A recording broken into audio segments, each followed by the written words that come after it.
এই 16ই ডিসেম্বরের আজকের এই যে সরকারি প্রোগ্রাম, এই প্রোগ্রামে প্রথমেই শ্রদ্ধার সাথে স্মরণ করছি আমাদের এই বাংলাদেশের এই মহান স্বাধীনতা যুদ্ধে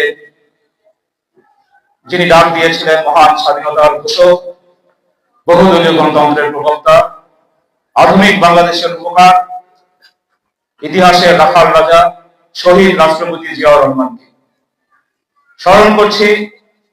30 লক্ষ শহীদদের, যাদের আত্মত্যাগের বিনিময়ে আমরা বাংলাদেশ পেয়েছি। আপনারা জানেন যে এই 15 বছর অনেককে মুক্তিযোদ্ধা ঘোষণা করা হয়েছে, যারা আসলে 1971 সালে অনেকের মুক্তিযুদ্ধ করার বয়স হয়েছে।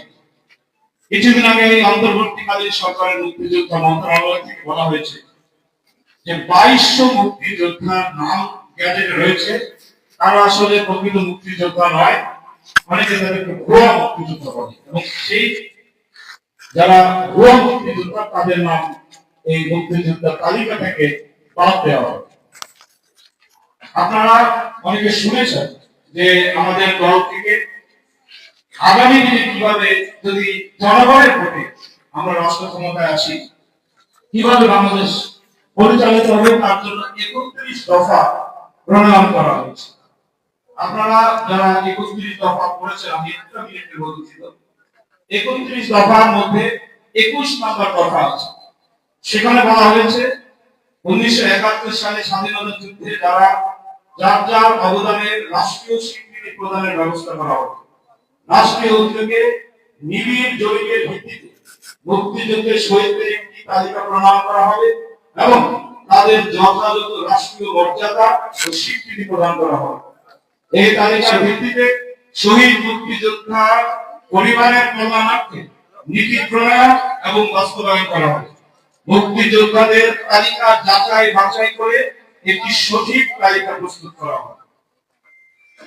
তো আমরা সবসময় মুক্তিযোদ্ধাদের পক্ষে। আমরা ইতিমধ্যে এই 31 দফা, যেহেতু এটি কথিত সরকার পতনের পূর্বে, ইতিমধ্যে আমরা এখানে অ্যামেন্ডমেন্ট এনেছি। সেখানে বলা হয়েছে যে 5ই আগস্টের ছাত্র জনতার গণ অভ্যুত্থানে যারা শহীদ হয়েছে সেই সকল শহীদ পরিবারকে এবং যারা আহত হয়েছে তাদেরকে এই 31 দফার মধ্যে 21 নম্বর দফা মুক্তিযোদ্ধাদের যে দফা, এখানে আমরা সম্মিলিত করব। তার বক্তব্য বাড়াবো না।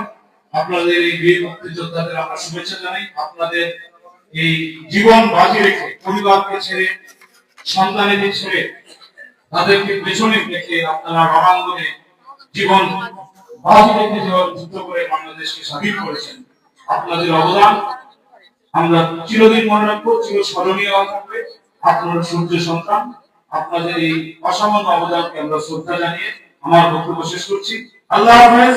বাংলাদেশ জিন্দাবাদ।